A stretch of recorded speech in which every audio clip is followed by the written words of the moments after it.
Debate night in Atlanta. It's the race for governor, the Democratic debate. And good evening from Atlanta. This is the Democratic debate in the race for Georgia governor. Thank you so much for joining us from our Midtown Atlanta studio. I'm Faith Jesse. And I'm Zach Merchant. We are your moderators for tonight's debate that includes 3 candidates from the Democratic field. We're broadcasting live, on air, and online here and on our partner stations all across Georgia. Whether you're joining us from Atlanta, Augusta, Columbus, Macon, or Savannah, we're glad you're here. Before we begin, let's review the rules of the debate. Each candidate will have 60 seconds to answer each question that is directed to them. If a follow-up or rebuttal is needed, the candidate will get 30 seconds to respond. Another 15 seconds if moderators determine that clarification is needed. When their time is up, you will hear the sound of a bell.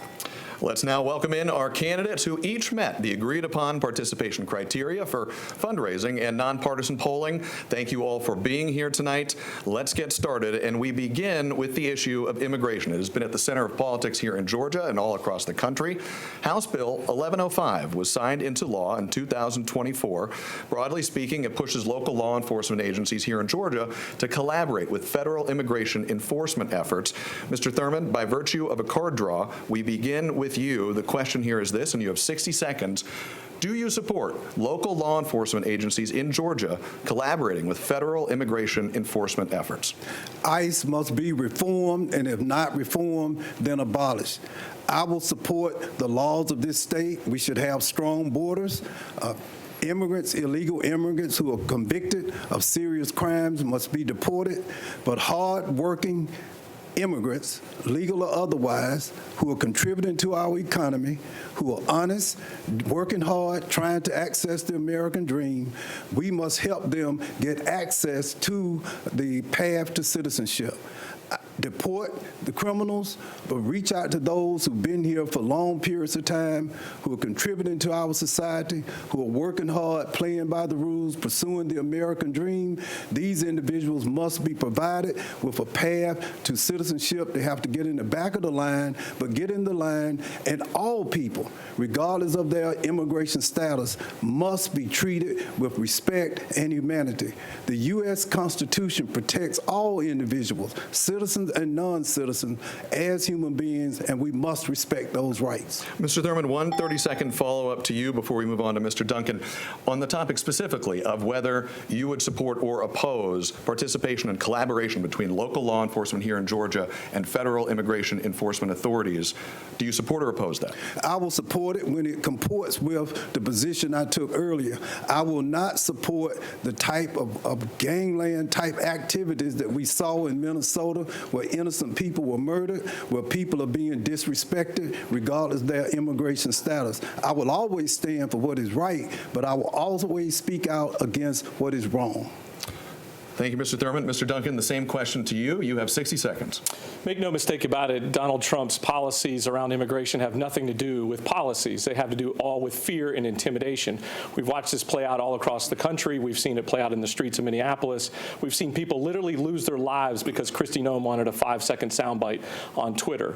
Look, it's inappropriate for us to use state resources to reinforce these fake ICE raids that are all about fear and intimidation. I think one of the most disgusting sights I've seen in this whole play out in Georgia was state resources being utilized to reinforce ICE efforts around the Hyundai raid. Here, a company produced $5+ billion worth of investments in our state, and they had 450 individuals that, quite honestly, after further look, a cell phone and a clipboard would have cleared up the clerical errors. And instead, those folks spent a long weekend in jail shackled. As governor, I will not use state resources to reinforce these ICE raids that are being administered by the Trump administration for nothing but fear and intimidation. And as far as working with the federal agencies, yeah, absolutely. When it's appropriate, I think the system works well, but it's not working well now because it's being led by a dictator named Donald Trump. Thank you, Mr. Duncan. Ms. Bottoms, the same question to you, 60 seconds. When I was mayor of Atlanta, I closed our city jail to ICE because I could not be assured that we would be complicit in the family separation policy. That was a multi-year, multi-million-dollar contract. On a daily basis, federal, local, and state governments coordinate, as well as law enforcement agencies. But when we are dealing with Donald Trump's ICE in 2026, we certainly have to take a second look at what that collaboration looks like. I am concerned that when we collaborate with ICE, with local law enforcement, that we aren't focusing on removing hardened criminals, violent criminals from the street, but we are focused on people who are going about their everyday lives hoping to achieve the American dream. We have to be careful because often immigrant communities are often afraid to even call law enforcement in their time of need. So as long as it's responsible and lawful collaboration, not targeting those who are most vulnerable, I will support it. Ms. Bottoms, one 30-second follow-up to you before we move on. You talk about responsible and lawful collaboration. Can you specify what that would look like in your view? Unfortunately, what we've seen, and we don't have to look any further than Minnesota, we have seen ICE go rogue. We've seen ICE come into communities not being thoughtful about how they are detaining people, not being thoughtful about how federal agents, including the calling up of the National Guard into our cities, how it is done that comports with the collaboration that's needed to not only protect our citizens, but also to protect law enforcement. When law enforcement is not coordinating responsibly and lawfully, it puts everyone at risk. Thank you for your answer, Ms. Bottoms. Our next topic is on affordability, which is one of the main themes of this 2026 campaign across America. Mr. Duncan, you will have the first response to this question. And I ask you, families across Georgia, they are paying more for just about everything right now: gas, food, travel, the overall cost of living. What is one policy that you would implement at the state level to bring down cost? And what would it cost the state to do that? You have 60 seconds to respond. Yeah, this affordability crisis is hitting everybody, whether you own a big business or you're living check to check. The affordability crisis is real and tangible in every household. And it comes in different shapes and sizes. One of the big ideas I've come up with is I want to utilize part of the $17 billion rainy day fund that we have in this state. I want to take 10% of that and put it in a jumpstart fund.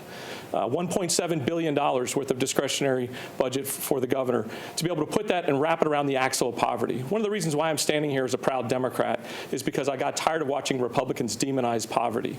There's things that you can do as governor. You can better fund the CAPS program that lowers child care costs and allows a single parent to go back to work. You can reinforce affordable housing projects like Mayor Dickens and Mayor Van Johnson in Savannah's projects and lower the price of housing. You can expand Medicaid. There's lots of opportunities, but we need to start investing in individuals, not just giving handouts, but investing. And I think this is an opportunity for us to make an investment in Georgians. Thank you, Mr. Duncan. Ms. Bottoms. Suspending the gas tax is one way that we can address the issue as it relates to gas costs in this state. Also, joining other states who've already sued the Trump administration on tariffs that are unfairly impacting small businesses in this state. Also, the Port of Savannah is being directly impacted because of the erratic tariffs that Trump has instituted. Also, making sure that we are expanding Medicaid in this state. Over 1.5 million Georgians saw their health care premiums go up because of the refusal of the Trump administration to extend the ACA subsidies, and creating a statewide affordable housing trust fund in the same way that I did it as mayor of Atlanta. When we closed the multi-billion-dollar transaction that's now known as Centennial Yards, we created an affordable housing trust fund. We can do that across the state to help offset housing costs. Thank you, Ms. Bottoms. Mr. Thurmond. I will focus on something that I've already done, legislation that I passed as a member of the Georgia House of Representatives. Over the time that this legislation has been in force, we have generated over $300 million in tax relief for senior citizens and working families. As you file your taxes today, if you look at the Georgia tax bill, you will find if you're a senior citizen, if you're a low-income working family, you're going to get a tax break, and it's a tax break that I put in law and a bill that I authored. I would also expand, Mr. Duncan mentioned CAPS program. I started the CAPS program and when I was the DFACS director. The first money spent in child care for low-income working families was the CAPS program. I would expand expand the income cap so that more families, I'll invest $25 million my first year in office so we can have an additional 20,000 scholarships for hard, young, working families. And third, what I'll continue to do is work every day to help working Georgians. One follow-up for you, Mr. Thurmond. When would Georgians see the difference? We can focus on the CAPS program. How long would it take for people to start seeing that? One budget cycle. The first year of my administration, I'm very familiar with CAPS. We created the CAPS program when I was the director of the Department of Family and Children's Services. It's one of the most effective ways to help young working families. The average choice of cost of child care is between $800 and $1,000 a month. When we provide you with a scholarship, that's like $1,000 a month salary increase for every working heads of household in Georgia. We did it before. I did it as DFACS director. I'll make it more generous as your next governor. Thank you all for those answers. We're going to stay on the topic of the economy, and we're going to turn to a question coming from our sister station, 13 WMAZ in Macon. We're going to play that question in just a moment. Ms. Bottoms, that first answer is going to go to you. This is 13 WMAZ news anchor Frank Malloy.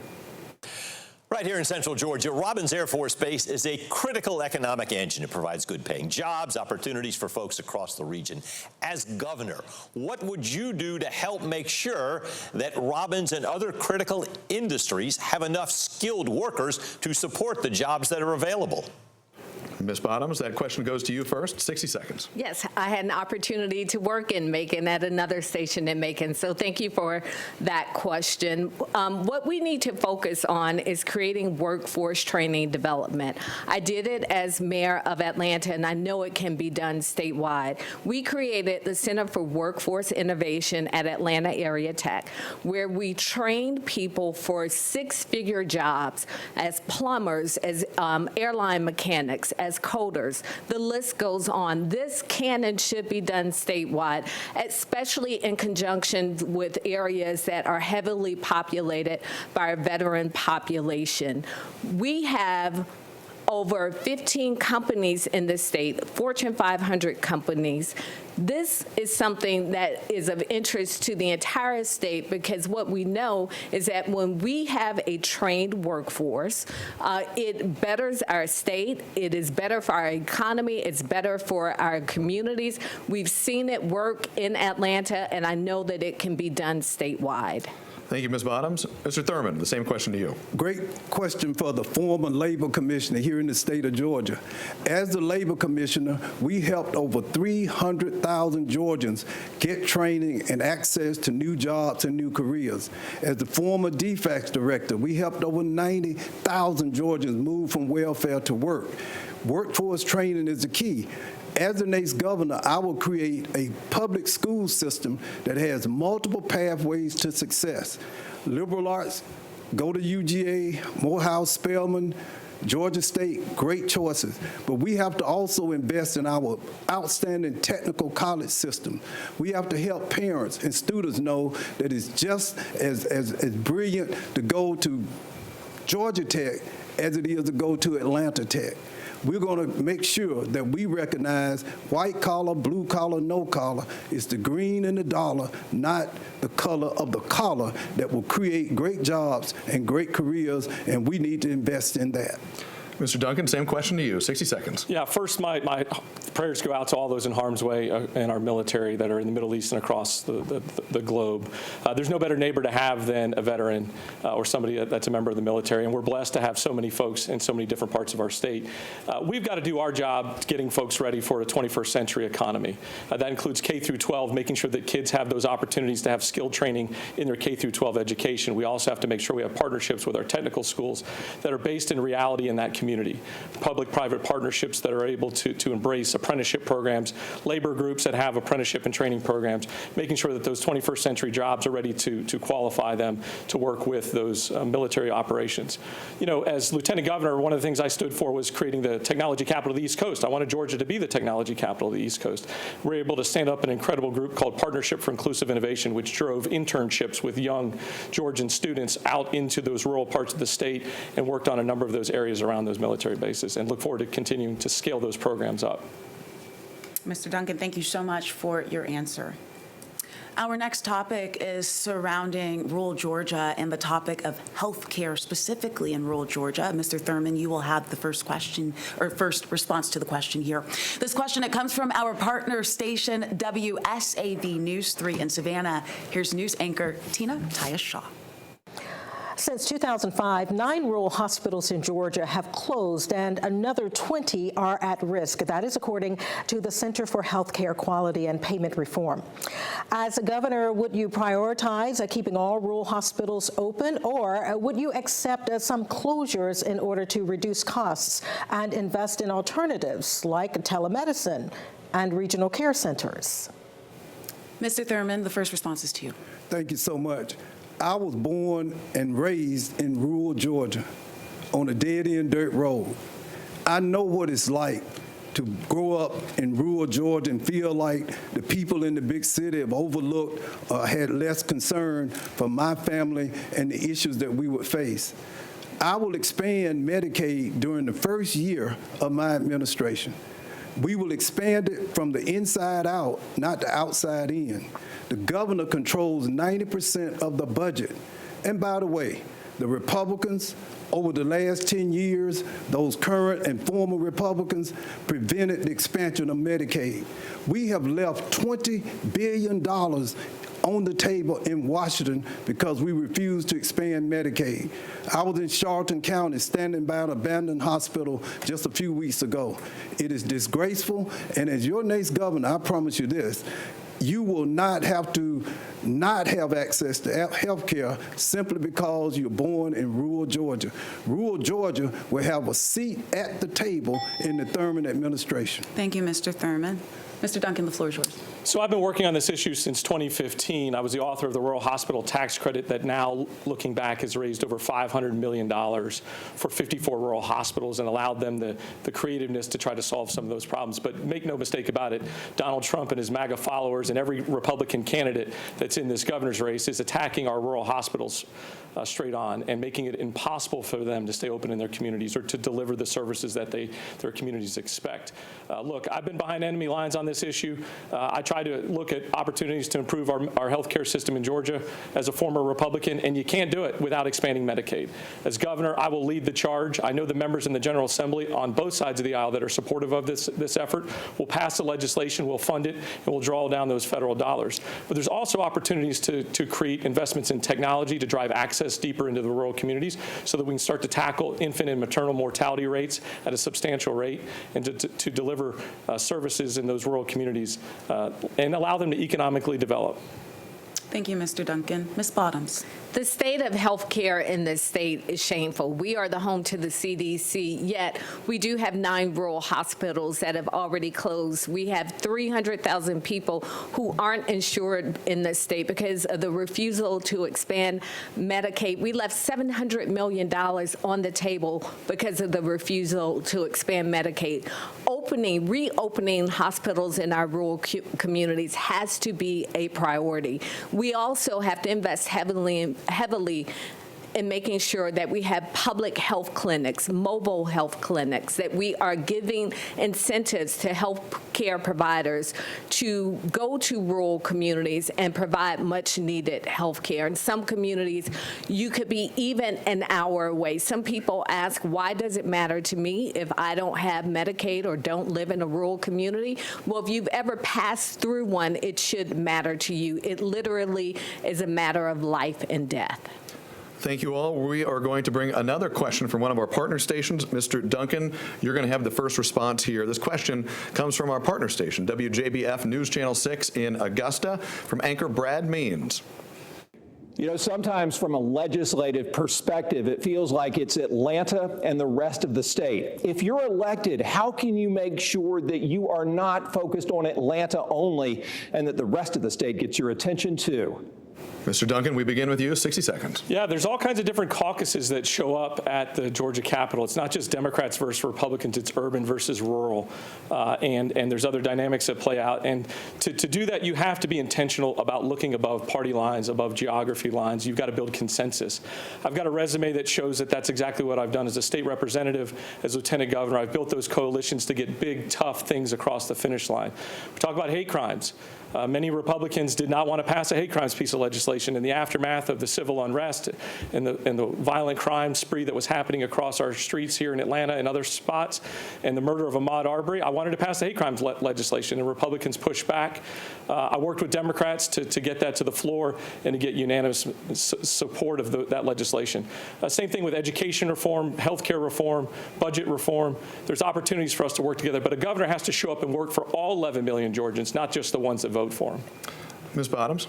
Yeah, Atlanta may be the capital city, but it certainly is not the only city. It's not the only community. That's the reason I've been to Augusta and Richmond County multiple times to hear directly from people, and that is what I will do, God willing, when I am elected governor. I will be there listening to people as I have when I have heard them express concerns about affordability, concerns about access to health care, concerns about quality education in our communities.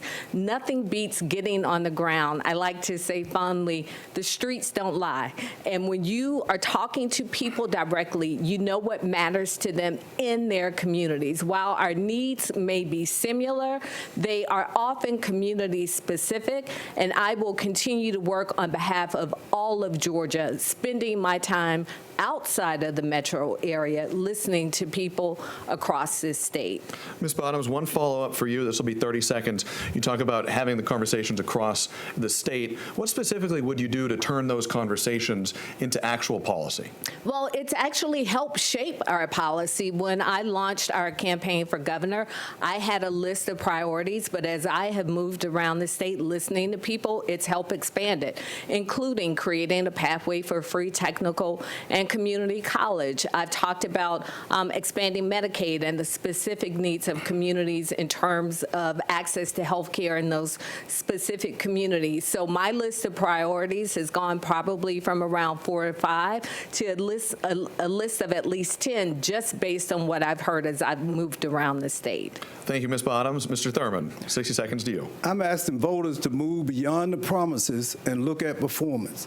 As the Labor Commissioner, I had 60 offices all across the state of Georgia, and we worked hard. As a DFACS director, I had 159 offices in every county. That is how we helped so many Georgians get back to work. I appreciate the question from Augusta. I'm a proud graduate of Payne College who really gave me the opportunity to really become and pursue my dreams in public service. When the Hurricane Helene hit Augusta, Georgia, people can promise they'll be there for you. When the lights were out and the water was off and the food had disappeared, we formed a partnership with the Augusta-Richmond County government. With Mayor Johnson, we created a Good Neighbor Express and delivered 10 tractor-trailer loads of fresh fruit, Georgia-grown vegetables. That's what caring about the rest of Georgia is about. It's not just the promise, but it's the performance. At the most toughest time in the history of Augusta, we were there. All right, Mr. Thurmond, thank you so much. Appreciate your answer to that question. Well, now we would like to direct individual questions to each candidate. Only this candidate will respond to that question. Former Mayor Bottoms, we want to start with you. You were Atlanta's mayor from 2018 to 2022. In that time, Atlanta saw major social justice issues, the COVID-19 pandemic, a spike in violent crime. You opted not to run for a second term, joining a very short list of one-term Atlanta mayors. Now, some of your critics have accused you of leaving the city behind during a pivotal time. Well, did you leave Atlanta behind, and what is your response to that criticism? I was very proud of my time as mayor of Atlanta. In fact, when I left the mayor's office, my approval rating was at 68%, which is incredibly high. I left $180 million in the bank, 4 years of balanced budgets, no property tax increases. I created a child savings account for all public kindergartners across our state. I also created a citywide affordable housing program citywide. So I was very proud of my service. But at that time, I made the decision based on what was best for me personally and for my family. I had the opportunity after I completed my 4-year term as mayor, I had the opportunity to serve in the White House. In fact, I'd been asked 3 times by President Biden to join the White House, and I didn't do it because I was committed to completing my term as mayor. I had an opportunity to go to the Biden White House and work and advocate on behalf of all Georgians. One follow-up for you, Mayor Bottoms. Why not run for a second term? Did you have your eyes set on a Biden White House? Absolutely not. If I'd had my eyes set on the Biden White House, I would have taken the opportunity to join his cabinet as I had been asked to do. I made a decision based on what was best for my family. My kids were very young at that time. And again, very proud of that decision, very proud of the term that I completed. I left the mayor's office with my head held very high, and I don't regret not serving a second term. Having the opportunity to later serve in the Biden White House and make sure that I could advocate on behalf of all Georgians was a privilege, and I'm very proud of that work. Mr. Thurmond, this next question is for you. You were first elected to the Georgia General Assembly in 1986. You've been in state politics for 40 years. What do you say to those who argue it is time for a new generation of Democratic politicians to take center stage? I think it's time for new vision, new leadership, and new direction. I'm proud to be the one candidate in this race, Republican or Democrat, who has a track record of success. When people are hungry, when we were passing out boxes of food in DeKalb County, at Hosea Feed the Hungry, when SNAP benefits were taken away, just 2 weeks ago when the TSA workers had been without a paycheck for nearly 2 months, no one asked me what my age was or anything about how long I'd served. They were just saying, thank you for helping us at a time of need. I promise you this, Zach, when we expand Medicaid and all of a sudden people who hadn't had access to health care will now be able to go to a doctor, they won't care how long I've been in office. When we finally bring jobs to rural Georgia, when rural Georgia finally gets a seat at the table, when we finally fund education so that every child will have access to a quality education, no one will ask how long I've been there. They'll just say, thank you for the work that you've done. I have a track record. I'm proud of it.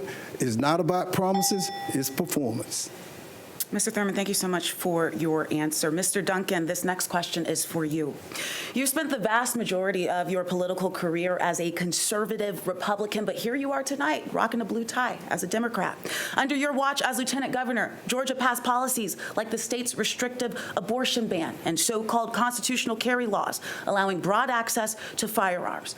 Well, you have said again and again that you have changed your views, but that is quite the big change to make in just a few years. Why should a voter believe you? Yeah, the question I get asked most often on the campaign trail is, what is that point in time or that issue that changed your mind to switch parties? And the reality is it opens up a great conversation for me to talk about the journey that I've been on, the journey that has better understood the importance of bipartisanship and consensus building, the importance to know that common sense gun legislation makes all the sense in the world with universal background checks and red flag laws and in-home safe storage laws. Expanding Medicaid is the only way to fix it. I've grown a lot of political courage, but I've also gotten some moral clarity on important issues like the heartbeat bill. I was wrong to think a room full of state legislators knew better than millions of women, and they don't. When I understood those deep, complicated medical scenarios and deep personal situations, I beyond a shadow of a doubt believe women deserve the right to choose between themselves, their faith, their family, and their doctors. And day one as governor, I'll sign that executive order that clarifies doctors can practice medicine without fear of prosecution, and I'll also introduce legislation to repeal the 6-week ban and meet millions of women where they want us to. Here's the thing. Republicans know they're wrong on a number of these issues: guns, Medicaid, and abortion. I believe I can work with building a coalition big enough across party lines to get those actions passed. One follow-up for you, Mr. Duncan. What do you say to critics who say, well, he just switched over to the Democratic Party because he had a better chance of getting governor there? Yeah, I can assure you no political consultant told me it would be easier to switch parties and run for governor. If I simply just wanted to wake up and be governor, I would have stayed in the Republican Party. I would have bit my tongue off every time Donald Trump said something stupid, which was every 5 minutes. And I would have been first in line to be governor. I didn't want to be a Republican. I was embarrassed to call myself a Republican. I was embarrassed to sit at my own kitchen table and to look at my wife and kids as a Republican. I've decided to switch parties because I have a better toolkit to reach into to help people and help their needs. I'm a proud Democrat now. I look forward to being a governor to govern as a proud Democrat. Thank you all for your answers. We turn now to this. Our next topic, it has to do with the issue of public safety. Mr. Thurmond, you're going to get the first answer here. And this question comes from Chuck Williams at WRBL News 3 in Augusta on a topic that impacts communities there, here in Atlanta, and all across the state. Columbus and the surrounding communities are fighting a gang problem: murders, drug and human trafficking, and the recruitment of younger members. What in your plan will help address that problem in Muskogee County and the rest of the state? And our apologies, too. I should say he is from Columbus, not Augusta. I shouldn't have disrespected Chuck Williams like that. We know who he is and his reporting, and we appreciate it. Mr. Thurmond, the first question goes to you. You have 60 seconds. The legendary Chuck Williams. But let me go back to something Mr. Duncan said about constitutional carry. Many of the murders, much of the gang activity is being fueled by young men bent on death and destruction, and the almost universal access to guns in our state. The Second Amendment protects the right of law-abiding citizens to protect themselves, to engage in recreation. But constitutional carry that law enforcement opposed throughout the state, Mr. Duncan, the Republicans voted for it anyway. It has brought about death and destruction in many of our neighborhoods. I accept the apology, but even with the apology, the reality exists that people are still dying at a horrendous rate. Gangs are marauding across our communities, and constitutional carry is helping to fuel that violence in many of our neighborhoods. We have to change this. We have to get back to law-abiding citizens doing the right for our state. Mr. Duncan, we go to you. You can have a chance to respond to Mr. Thurmond's comments if you'd like, and also respond to Chuck Williams' broader question about what you would do to curb violent crime. Yeah, Michael's right. Constitutional carry is a disaster. It causes law enforcement officers to sit there for literally hours trying to determine if somebody's legally allowed to be concealing a weapon. And I believe a majority of Republicans know it's wrong, and I look forward to leading the charge in repealing that law and allowing police officers to get back to being able, if somebody wants to carry a concealed weapon, most folks that I know don't have a problem with going through the licensing process to have that concealed weapons license on them and to be able to show it.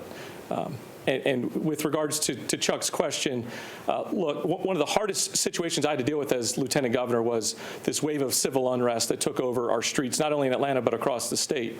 And it came in a couple of different forms. One was civil unrest and violent crimes were spiking at post-pandemic, but there also was a lack of leadership. And there was some opportunities to make a difference that didn't happen. One of those was leading the charge with the city of Buckhead. And the city of Buckhead wanted to get created. Burt Jones led the charge, and I stood up to him and made sure that didn't pass, and passed the Less Crimes Act, which allows each law enforcement agency to have $4 million show up for, hire more officers, pay them more, train them better, or equip them better. Look forward to working alongside our law enforcement to have safer communities. Ms. Bottoms, the question goes to you. 60 seconds. What would you do to curb violent crime across the state? Well, I'm very proud of what I've done in the area of public safety, including giving police officers and firefighters historic pay raises in the city of Atlanta. But it also means that when we have law enforcement on our streets, we want to make sure that we are creating relationships with community. That's why the first opportunity I had to visit the Oval Office as mayor of Atlanta when we were talking about federal funding coming into our state regarding COVID, I asked for flexibility in funding so that we could invest in crime prevention. What that meant was that we were able to create a violence intervention program. We need to do that statewide. We were also able to create training programs, entrepreneurship programs for young people. That needs to be done statewide. We were able to do things like invest in more street lights in communities. Believe it or not, that actually helps reduce crime. That needs to be done statewide. It has to be a proactive investment, a proactive creation of relationship with communities so that the first time community interacts with law enforcement is not in the midst of a crisis. Thank you for your answer, Ms. Bottoms. Our next topic is surrounding Georgia's heartbeat bill. That is now the law of the state. It bans most abortions after about 6 weeks of pregnancy. Our next question is, if elected, would you let the heartbeat bill stand, or would you work to repeal it? Our first answer goes to Mr. Duncan. Yeah, certainly. As I mentioned a minute ago, it's got to be repealed. I think millions of Georgia women want us to do that. I think a majority of Georgians want us to repeal the 6-week ban. And I think a majority of the legislature does too. Republicans don't have the votes to stop it. I think we need to figure out the best way to get it into committee, out of committee onto the House and Senate floors, and get it to the governor's desk. But also the importance of signing the executive order immediately that clarifies doctors can practice medicine without fear of prosecution. And look, like I said, this is a moral clarity issue that allowed me to understand these deeply complicated issues, these horrific outcomes that came as a result of the passage of the heartbeat bill. And I was wrong as the lieutenant governor, the president of the Senate, to think that room full of state legislators knew better than millions of women, because they don't. And a two-dimensional piece of paper will never represent the needs or the issues that are brought forward, and quite honestly is what a woman's toughest decision. And a legislator who's never met or never will meet that woman should not be making the most important decision in that woman's life. And one follow-up for you, Mr. Duncan. I mean, you just mentioned it, and you have mentioned it several times on the campaign trail. You were one of the original people who was behind the heartbeat bill. How would you accomplish that with a GOP-controlled legislature? I think, once again, this is an issue that I've been kind of behind enemy lines on. I know the state legislators that aren't supportive of it, and they don't have the political cover. They don't have the political courage to stand up. And look, if they want to blame somebody, they can blame me to get up and do the right thing. I think the same thing follows on guns. I think the same thing's on public education.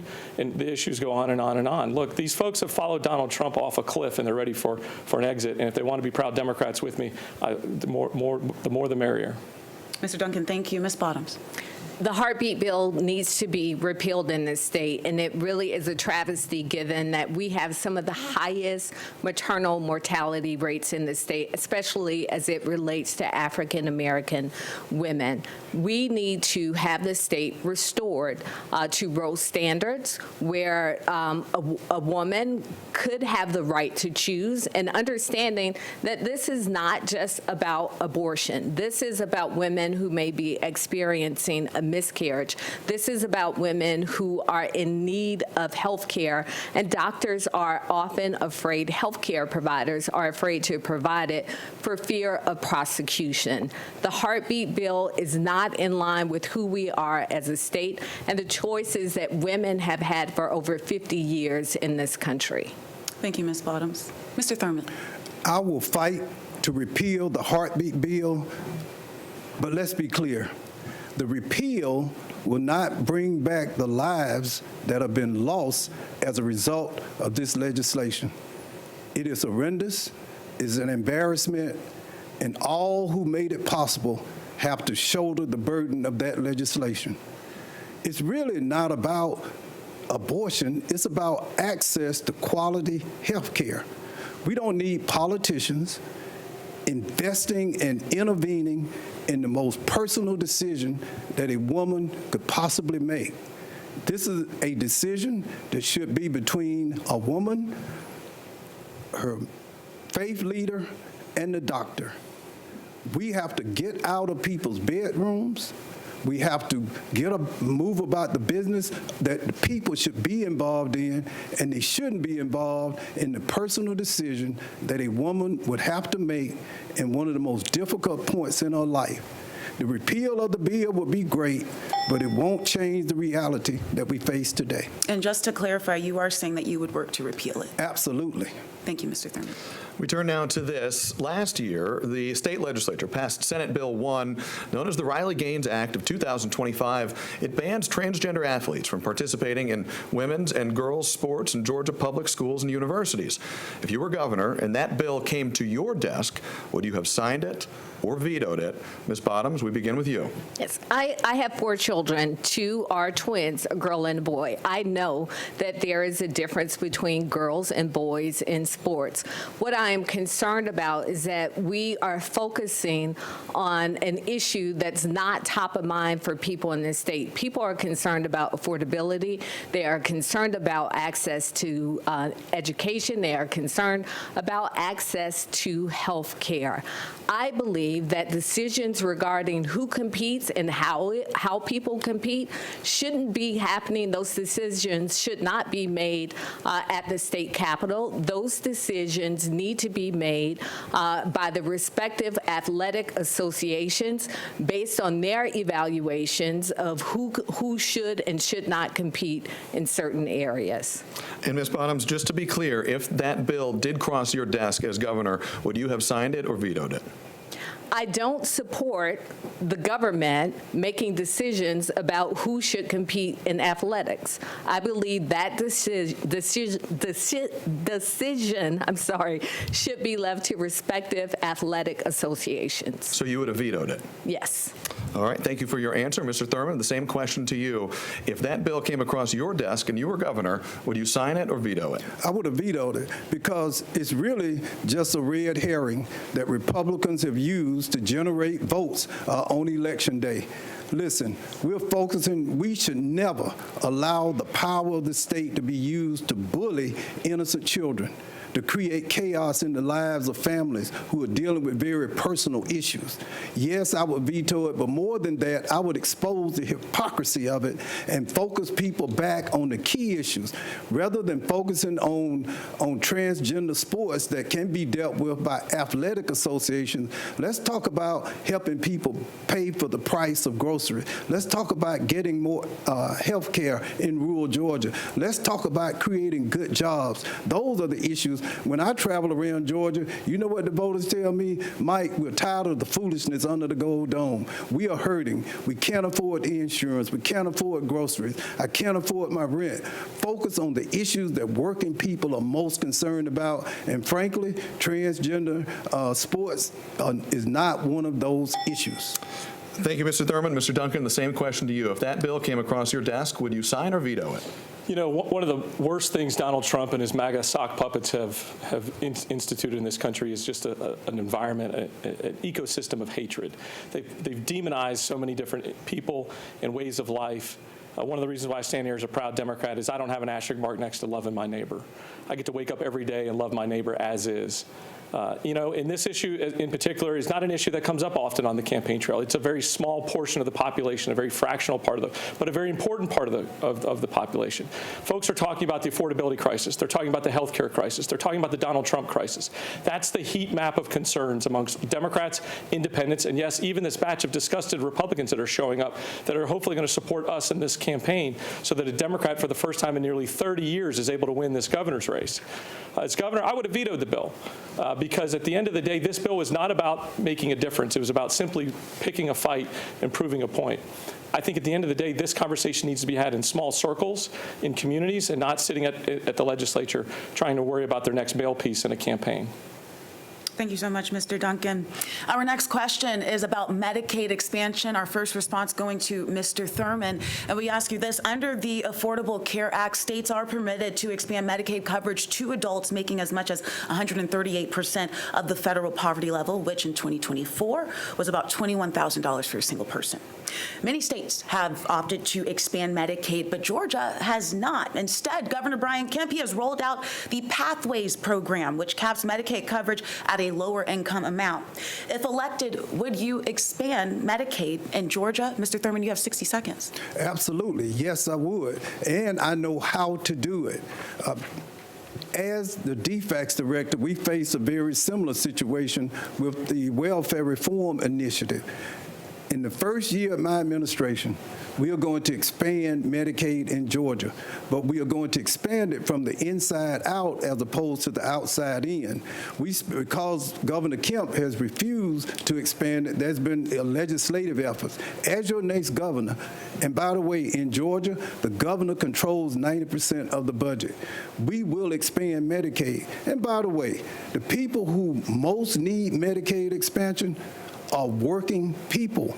They are people who are working, but they either earn too much or not enough. And so consequently, we ought to help working Georgians who are working every day, can't afford to purchase it or not available to purchase it on their jobs. I'm here for working Georgians. I'm here for all of Georgia. I'm here to make sure that we live up to our promise and our vision. Absolutely, we'll expand Medicaid, and I'll do it in my first year. Mr. Thurmond, one clarification question for you. You said you would expand it from the inside out, not the outside in. What does that mean? It means the governor controls the budget. 90% of the budget is written primarily by the governor. The House and Senate often argues over the 10%. The right governor, Mike Thurmond, sitting in the right seat, will appropriate the money to get it done. And by the way, we won't necessarily need new money. You can redirect existing dollars to fund Medicaid for more Georgians.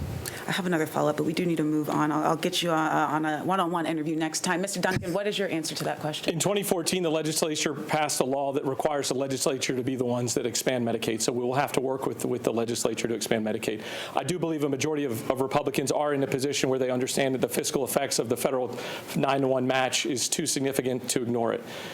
There's rural hospitals closing, there's services being lost, and so we've got to expand Medicaid. I think this is an issue that Republicans are dead wrong on, and I think it's an opportunity for us to really move our feet on the issue. And it brings not only health care to rural parts of the state and urban parts of the state, but it also brings economic development. In many of the rural communities, the largest economic engine is the hospital, is the healthcare system. But there's medical deserts all over the state, and looking for opportunities to expand that payer mix, so that hospitals and providers don't have to just have 50% of their patients that can actually pay the bills. They can actually have somebody show up. Look, another reason why I stand here as a proud Democrat is I got tired of driving by a hospital waiting room, watching a family make the toughest decision of their life, whether they go in and bankrupt themselves or they stay home and deal with it on their own. My watch as governor will expand Medicaid so Georgians can show up to the hospital with insurance. Thank you, Mr. Duncan. Ms. Bottoms. There have been multiple opportunities for Republicans to expand Medicaid in the state over decades, and it has not been done. The poverty level needs to be reduced to 100%. In my first 100 days in office, one of the first things that I will do is to begin to prepare our state agencies for that expansion. I do believe this is a bipartisan issue. It's impacting rural communities. It's impacting urban communities. Healthcare is something that we should all be concerned about. At the point that you hear Marjorie Taylor Greene discussing health care, you know that there's an opportunity for buy-in across this state from legislators across this state. It has been a failure on the part of the state, on the part of Republicans in this state, and it needs to be fixed immediately. Thank you all for those answers. Our next question comes on the topic of data centers, and in particular data center development. It has become a major focal point at the state capitol and communities all across our state.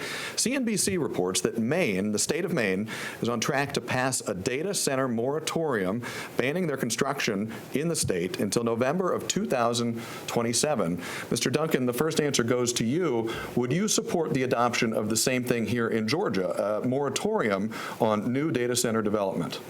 We get asked this question just about every stop that we go to around data centers, and different communities have different answers. Some want to embrace them because it's a huge economic tailwind for their schools, for their streets, for their civic setups and infrastructure. Some are vehemently against them. So I think the answer lies in allowing the state legislature, the state government, to force those decisions, to let locals make those decisions. If they want a data center, that's great. Have a data center. If you don't want a data center, then you ought to have the ability to veto the data center. But I also think it expands to make making sure that ratepayers aren't shouldering the cost of the infrastructure, the grid, the generation, the transmission lines, making sure Georgia Power and other utilities are able to push those risks and those costs onto the balance sheets of those large corporations that are out there. I also think this is a unique opportunity for us to be innovative in Georgia.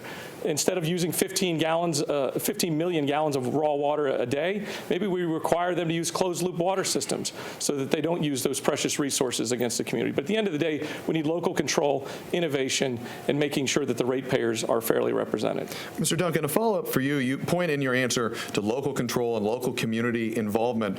Do you think state lawmakers and the governor in particular has any role and should have any role in controlling whether data centers continue to be developed here in Georgia or not? Yeah, I think there's some tools and resources that we can afford them, special use permits to require as a precept that if they want to build a data center and the economics are working out well, that they have to use those closed-loop water systems, or they can only use a certain amount of noise variance or whatnot. But I also think we got to have transparency in these local communities. A lot of the rub that we hear is county commissions, city councils are passing these data centers across, allowing them to be zoned, and then the community is vehemently against it. We need to make sure those are public conversations and making sure those communities have that discussion. Ms. Bottoms, the next answer goes to you. Would you support or oppose doing the same thing as Maine and instituting a moratorium on data center development? I think we moved too fast on data centers. I think in our eagerness to attract them to the state, there were too many unknowns that haven't been conveyed to our communities. There are communities who have supported data centers through their economic development agencies like Columbus, $77 million in property taxes to the city of Columbus. But when I'm hearing directly from people on the ground in Columbus, what they are saying is a message that we are hearing across the state. People are concerned about rising utility costs. They are concerned about the drain on the environment, the impact, the unknown impact. I think that we need to take a pause to assess where we are, to determine the difference between fact and fiction, and then proceed. I think it's irresponsible for us as a state to continue on this path. When you say pause, just to be clear, are you saying you would support a moratorium on development? I would support a moratorium, and it means bringing everybody to the table. It means bringing people who are experts in environmental impact. It means bringing utility providers like Georgia Power to the table. It means bringing economic development leaders to the table, but it means bringing the community to the table to have a comprehensive conversation and a deep dive on what these data centers are meaning to our state right now. Thank you, Ms. Bottoms. Mr. Thurmond, the same question to you. Thank you. What I would do, number one, is respect the sovereignty and the power of local governments, particularly in cities and counties, especially as it relates to land use planning. However, there is a role for the governor and the state. Georgia provided nearly $500 million in tax incentives to data centers. As the governor, number one, we would make sure that those incentives are being reciprocated to the people of Georgia. When you approve a data center, whether it's in rural, urban, or suburban Georgia, the ratepayer statewide is bearing the burden of sometimes providing the power to these centers. This is where I stand on it. Number one, the billionaires who are profiting from the data centers should help and must bear the cost and the burden for building them and for building infrastructure. Number two, we have to protect our natural resources, particularly groundwater. And number three, the owners must invest in building in Georgia the most AI proficient workforce in the world. Mr. Thurmond, one follow-up for you, 30 seconds. You said billionaires must bear the cost of this development. How would you enforce that? How would you actually make them bear the cost? Well, first of all, if we can incentivize people to come, we can set the agreement and the expectation like we do with any other industry who comes to Georgia. We can say as a governor that we would love to have you here, but you're going to have to shoulder your share of the burden. If you can't do that, then you will not have access to the incentives that Georgia could offer. Thank you all for those responses. It is time now to move on to our closing statements. We're going to begin with you, Mr. Thurmond. You have 30 seconds. I'm Mike Thurmond. I'm the best qualified person in this race. I've been elected 3 times statewide. I've helped hundreds of thousands of Georgians get back to work. I've reduced taxes. I'm tested, I'm proven, and I'm ready to serve the people of this great state. Urban, rural, suburban, you will have an advocate and a seat at the table in the Thurmond administration. Thank you, Mr. Thurmond. Mr. Duncan, the floor is yours. You have 30 seconds. As I mentioned, it's been nearly 30 years since a Democrat's been sworn in, and we can come up with all kinds of reasons why, but the reality is you got to win more than the base to be the governor in Georgia. I'm building that coalition big enough of Democrats, independents, and disgusted Republicans. I'm talking about the things that most Georgians are worried about every day, the affordability crisis, the health care crisis, and the Donald Trump crisis. If we can flip this state and become a democratically run state, we can not only improve our direction, but we can improve the direction to the rest of the country. I don't only want to earn your vote, I want to earn your trust. DuncanForGeorgia.com. Thank you, Mr. Duncan. We're going to close with Ms. Bottoms. 30 seconds to you for your closing statement. I'm at least a 5th-generation Georgian, being able to trace my roots to a plantation in Crawfordville, Georgia. So I know what the challenges and opportunities are in this state. I am a battle-tested leader. I've gone toe-to-toe with the Trump administration and won. I know that we need to focus on issues like affordability, expanding Medicaid in this state, on making access to education something that's available to everyone in this state. It's not just about what you will do, it's about what you have done when given the opportunity. And when given the opportunity to lead, I led on behalf of not just the city of Atlanta, but people across this state. And I am ready to go and fight for all of our communities to make Georgia a better place for our children. And with that, we want to thank all of our candidates for coming here to 11Alive tonight, and we hope that our voters, because that is the reason we're doing this, are more informed about their decision come primary day, May 19th. Of course, we want to thank all of you for watching here in Atlanta and all over the state. Zach, primary day is coming up pretty quickly. It is coming up right around the corner. The primary is on May 19th, but early voting begins even sooner than that. That starts on April 27th. If you're watching your calendar or looking at your watch, that's less than 2 weeks away. Thank you all so much for being here with us tonight. Stay with us on 11Alive Plus. Faith and I will be part of our debate post show coming up only moments away. Have a good night.